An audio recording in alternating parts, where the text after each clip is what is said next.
wassalatu wassalamu ala Muhammadin asyrafil mursalin wa ala alihi wa sahbihi ajma'in. Assalamualaikum warahmatullahi wabarakatuh. Terima kasih saudara yang mengacarakan majlis, yang dihormati, yang berhormat Tuan Guru Datuk Tuan Ibrahim bin Tuan Man, Timbalan Presiden PAS merangkap yang berhormat Menteri Alam Sekitar dan apa ya? Dan air, ya? Alam Sekitar dan air. Yang berhormat Datuk Syahrani, pengurusi Badan Perhubungan UMNO dan merangkap pengurusi Barisan Nasional Negeri Perak dan kepimpinannya. Yang berhormat Tuan Haji Razman, Pesuruhjaya PAS Negeri Perak dan kepimpinannya. Kepimpinan UMNO, Barisan Nasional di negeri dan juga di kawasan, di bahagian-bahagian. Kepimpinan PAS di peringkat negeri dan juga di peringkat kawasan-kawasan.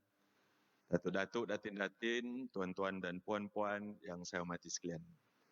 Bersyukur kita kepada Allah Subhanahu Wa Taala kerana pada malam ini kita dapat bersama-sama berkumpul dalam dewan yang mulia ini, yang saya rasa di luar lebih ramai daripada dalam dewan, kerana disebabkan oleh kita benar-benar patuh kepada peraturan-peraturan yang ditetapkan oleh Majlis Keselamatan Negara, yang mana kita tak boleh berkumpul lebih daripada 250 orang dan mengamalkan keselamatan menggunakan topeng muka dan juga penjarakan sosial.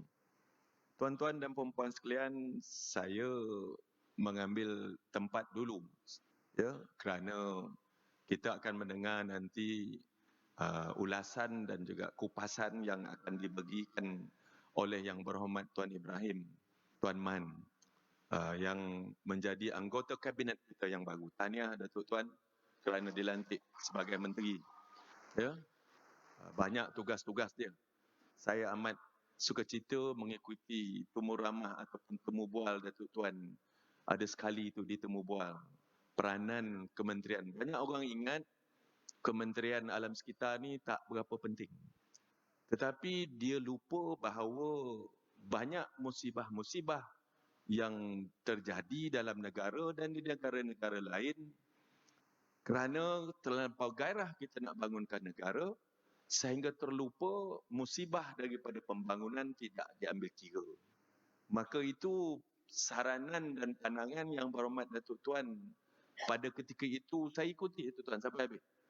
Mengatakan bahawa pembangunan mesti diasaskan kepada kesejahteraan. Bukan nak membangun semata-mata tetapi akhirnya rakyat menderita. Alam sekitar musnah dan akhirnya musibah yang kita tanggung amat besar. Teruskan Datuk Tuan, kami menyokong, ya, kami akan sentiasa menyokong dan itu dekat di hati saya kerana alam sekitar dan juga kesejahteraan menjadi sebagai asas utama kita nak bangunkan negara. Tuan-tuan puan sekalian, kita dengar tadi daripada Yang Berhormat Tuan Haji Razman, kita dengar daripada Yang Berhormat Datuk Syahrani betapa bertuahnya kita hari ini di dalam dewan ini, pada hari ini, di negara kita ini, bahawa kita lihat 22 bulan kita ditadbir oleh kerajaan Pakatan Harapan, dia punya kemudaratan amat besar kepada kita. Khususnya kepada orang Melayu dan agama Islam. Hati kita terguris hari-hari. Hati kita amat pedih. Setiap hari ada kenyataan dan ada saja perbuatan yang dikeluarkan, yang dibuat, menyentuh kita, orang Melayu dan umat Islam, Nabi kita dihina, dipermainkan dan macam-macam. Maka tuan-tuan puan sekalian, kita lakukanlah suatu yang orang agak mustahil. Mustahil memang tak terfikir kita sebelum ni bahawa kita dulu bersama. Saya dengan sahabat Datuk Tuan Ibrahim Tuan Man duduk bersama di atas pentas dengan rakan-rakan yang lain. Tetapi alhamdulillah lah, hari ini kita dah tak menoleh ke belakang lagi. Hasil daripada kejujuran keikhlasan kita nak melihat supaya perbalahan ini ditamatkan dan kita sedang menuai hasilnya satu demi satu daripada Cameron Highlands sampailah ke Chini baru-baru ini, dan insya-Allah pada 29 hari bulan ini kita akan terus menuai hasil daripada perpaduan dan persefahaman yang terbina di atas kejujuran dan juga keikhlasan kita. Itu saja tuan-puan sekalian. Jangan kita ingat tentang, lupakan bahawa kita ni puak mana. Yang penting bagi kita nak ke depan dan ke mana nak kita bawa umat Melayu dan umat Islam di tanah air ini.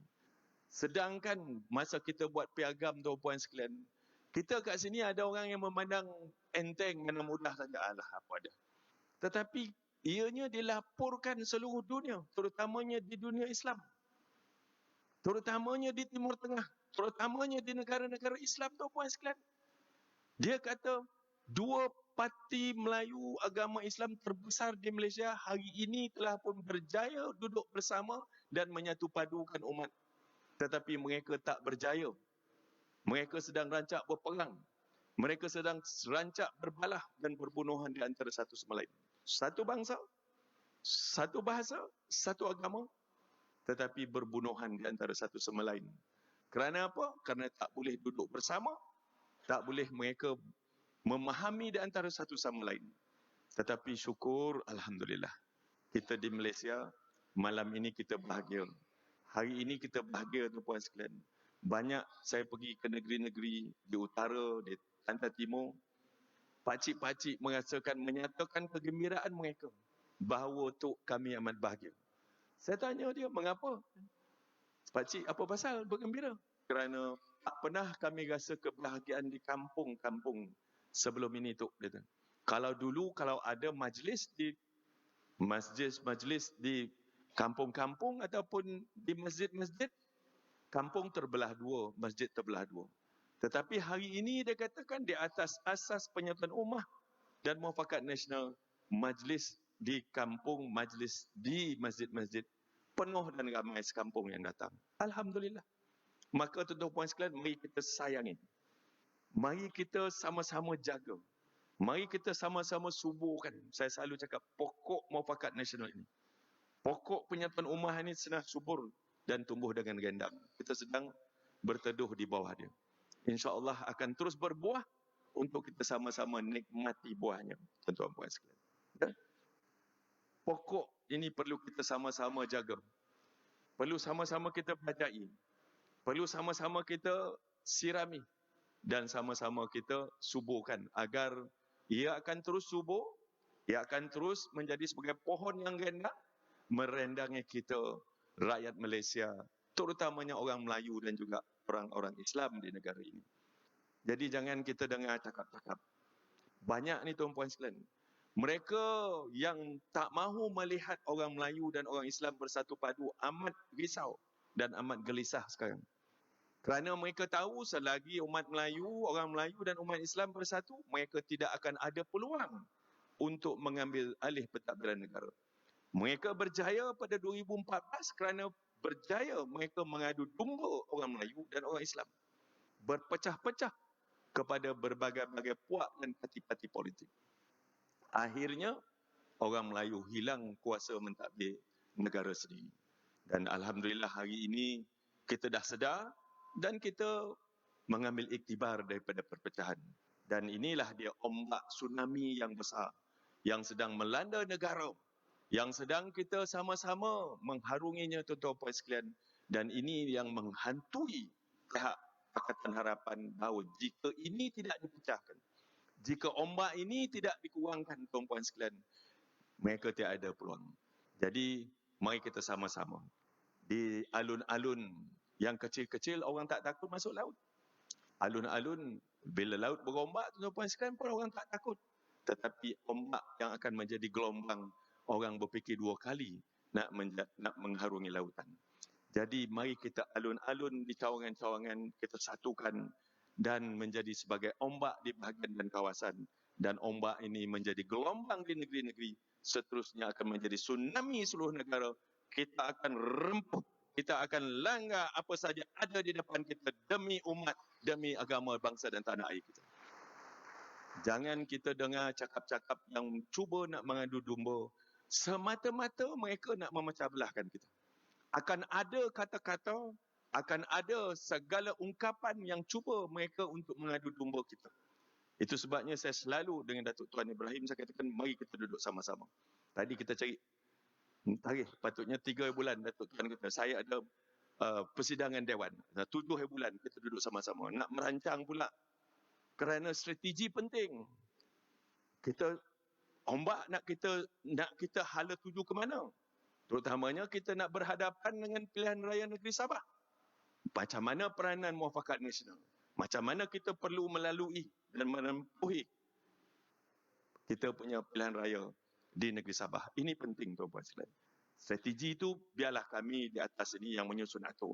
Yang penting kita di bawah, kita bersama-sama mengeratkan silaturahim kita, bersama-sama terus supaya kesatuan persapaman yang diasaskan di atas kejujuran dan keikhlasan ini demi ummah, demi ukhuwah kita teruskan. Kita bukan bercakap tentang ummah dan muafakat nasional ini kerana asas politik. Kerana berasaskan politik takkan lama. Tetapi jika kita asaskan nawaitu, kita niat pokok pisang, menyuruk di belakang pokok bacang. Bahan besar, tak nampak. Jadi, tak tahu apa sebab. 2 kali tak nak turun. Satu di sini, atas alasan COVID. Satu sekarang di sini, dislip atas alasan COVID juga tak nak bertanding. Tak nak bertanding kerana COVID ke? Tak nak bertanding kerana takut kalah. Kerana ombak tsunami yang telah terbina di atas muafakat nasional, tuan-puan sekalian. Ini dia sebenarnya, takut berhadapan dengan tsunami muafakat nasional ini. Yang bermula daripada penyatuan ummah, asal pertamanya, kita satukan ummah kita orang Melayu dulu. Dah bersatu orang Melayu, dan deal. Fair. Tutup. Chapter orang Melayu dah bersatu. Sekarang ni kita nak masuk kepada chapter kedua. Fasa kedua. Kita nak menyatu padukan semua orang dalam Malaysia. Mari kita sama-sama. Siapa yang berminat nak bersama-sama, siapa yang berminat untuk melihat kesatuan rakyat Malaysia yang berbilang kaum ini, sama-sama. Tak ada, kita tak tutup pintu. Kita nak supaya bila negara ini bersatu padu rakyatnya, akan ada kestabilan politik. Bila stabil politiknya, orang datang balik semula berniaga dengan kita.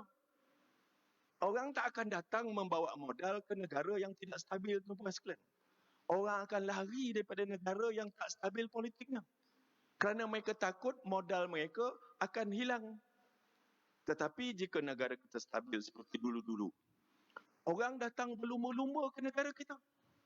Sekarang ini malang sekali. 3 tahun kita malang sekali, tuan-puan sekalian. Bermula 2018. Negara kita membangun dengan begitu cantik. 2017 sampai 6% pertumbuhan ekonomi. Tiba-tiba bila Pakatan Harapan datang menjunam ekonomi kita. Kerana apa? Kerana mereka lihat tidak ada kestabilan politik negara. Daripada hari pertama ataupun sebelum pilihan raya ke-14, dia berbahas dan dia bertengkar siapa nak jadi Perdana Menteri sampai dia jatuh tumbang kerajaan Pakatan Harapan. Siapa nak jadi Perdana Menteri masih lagi tak sudah. Sampai sekarang. Satu orang nak jadi Perdana Menteri sampai mati. Lagi satu orang nak jadi Perdana Menteri sebelum dia mati. Mana ada persetujuan? Seorang nak sampai mati. Seorang sebelum dia mati. Maka bergaduhlah. Jadi tuan-tuan sekalian, bukannya kerana nak mentadbir negara, kerana nak mensejahterakan rakyat, tetapi kerana ada cita-cita dan juga ada agenda-agenda yang tertentu. Tuan-tuan sekalian, tak payahlah saya cakap bagaimana Pakatan Harapan mentadbir 22 bulan. Kemudaratannya amat jelas. Tabung haji dirompak begitu saja. 19.6 bilion harta kita diambil dan diletakkan di bawah syarikat yang baru ditubuhkan di bawah Kementerian Kewangan. Siapa Menteri Kewangan dan siapa pula CEO dia, tuan-tuan sekalian? Kalau bayar tunai, tak apa. Aku ambil engkau 19.6 bilion, ini duit tunai 19.6 bilion. Tabung haji, lega lah, tak ada masalah. Tabung haji masih tak bebas daripada masalah. Kerana apa? Kerana dia tak bayar tunai. Dia bayar 300 juta saja. Yang lain semua dia pakai surat hutang. Surat pajak gadai. 2 tahun akaun tabung haji tak boleh dibawa ke parlimen kerana apa? Kerana apa tu Puan sekalian? Baru 2 hari lepas dibawa. Kerana surat hutang tersebut, kalau kita panggil dalam bahasa perbankan, bahasa kewangan, dia panggil bond. Bond ni, tuan-tuan Puan sekalian, kalau bond berasaskan kepada mudharabah Islam, dia surat hutang tersebut, tuan-tuan Puan sekalian, pembayaran matang yang pertama 10 tahun. Matang kedua, pembayaran kedua 15 tahun. Pembayaran yang ketiga 15 tahun. Itu dia. Oh, senang betul pula berniaga macam tu. Inilah yang dilakukan oleh mereka.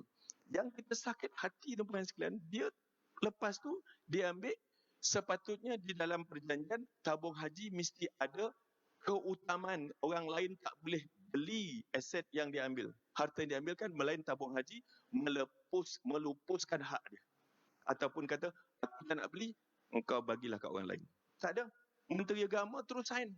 Bagi pihak tabung haji, terus sign. Maka dijual begitu saja tanpa adanya tender yang dibuat. Katil-katil, semua peralatan semua jual 10,000 saja. 5 hotel kita habis dijual begitu saja. Ladang tabung haji semasa ditinggalkan oleh Kerajaan Barisan Nasional ada seluas 103,000 hektar. Tetapi sekarang dah tinggal lagi 26,000 hektar saja tuan. Habis dijual. Dijual ladang-ladang kelapa sawit tabung haji semasa harga buah kelapa sawit paling rendah dalam sejarah. Tak sampai 300 satu tan. Sekarang dah naik dah. 500 lebih. Kerana apa? Tuan-tuan puan sekalian, harga kelapa sawit jatuh menjunam. Kita tak boleh nak jual minyak kelapa sawit mentah. Bermusuh dengan China, negara China, bermusuh dengan negara India. Ini dua negara sebagai pembeli terbesar dalam minyak kelapa sawit kita. 80% minyak kelapa sawit kita dibeli oleh dua negara ini. Kita lawan musuh. Mati kita. Sebaik sahaja Kerajaan Perikatan Nasional dapat mentadbir ataupun mengambil alih kerajaan India mengumumkan dia akan beli 2 kali ganda lebih pada apa yang pernah dibeli. Itu sebabnya harga kelapa sawit kita naik RM550 sekarang satu tan di kebun. Kita punya minyak mentah kelapa sawit CPO dah sampai mencecah 2,300. Ini dia tuan-tuan sekalian. Siapa nak berniaga dengan kita kalau kita bermusuh dengan orang? Baru-baru ni gempar dalam parlimen 2 hari lepas. Dulu janji dia bahawa dia akan ambil alih kerajaan dalam masa 100 hari, 5 janji utama.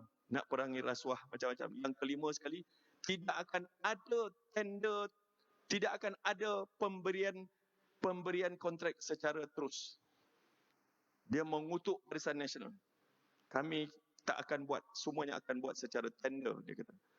Padahal tu puan sekalian, 6.1 bilion dia buat. Tak ada pakai tender, bagi pemberian terus. 17 bilion lagi buat secara tender terhad. Ini dia, janji-janji manis. Yang lain-lain tu tak payah cakap lah, tuan-tuan tahu. Nak janji bagi toll free pun tak apa, PTPTN free pun tidak, Felda pun tidak. Habis semua janji, tinggal janji. Jadi tu salah, kita terkena 2 kali. Sekali kena tipu, cukup. 2 kali kena tipu, memang kita tak pandai lah. Memang kita tak pandai, jangan marah pada orang. Jadi pada 29 bulan ni, jangan fikir 2-3 kali tuan-puan sekalian. Bawa keluarga kita, bagilah kepada calon kita, Saudara Zaidi Abdul Aziz. Yang sama-sama BN, UMNO dan juga PAS mendukung calon ini, tuan-puan sekalian. Menang dengan selesa di sini, puan sekalian, dan kita akan susun strategi untuk pilihan raya negeri Sabah. InsyaAllah, pilihan raya umum ke-15 tak lama lagi. Tak lama lagi, tuan-puan. Boleh jadi hujung tahun. Ini persiapan kita. Mari kita jadikan, tuan-tuan puan sekalian, mari tuan-tuan Muslim ini, mari tuan-tuan di kawasan Tolak Selatan ini, mari kita sama-sama memberikan suatu signal yang paling kuat kepada Pakatan Harapan bahawa kamu telah menipu kami, kami tidak akan bagi kami peluang lagi kepada kamu untuk membantah. Daripada Cameron Highland, daripada gunung turun ke bandar di Semenyih, turun ke luar bandar di Rantau, turun ke tepi pantai di Tanjung Piai, naik pergi ke Sabah, turun pula ke sini, dan hari ini 29 hari bulan mari semua pengundi-pengundi di dalam Dun Slim ini, bagilah amaran, bagilah signal, bagilah suatu mesej yang kuat kepada Pakatan Harapan. Awak dah tipu kami tidak akan bagi lagi peluang kepada kamu. Maka inilah mesej yang perlu kita hantar kepada mereka. InsyaAllah. Datuk Tuan, terima kasih banyak-banyak bagi saya laluan. Ya, kita jumpa minggu depan. Kita susun strategi pula macam mana kita nak berperang di Sabah untuk kita pastikan kerajaan Mufakat Nasional akan dapat merampas semula Sabah daripada kerajaan Pakatan Harapan. InsyaAllah. Wabillahi taufiq. Assalamualaikum warahmatullahi wabarakatuh.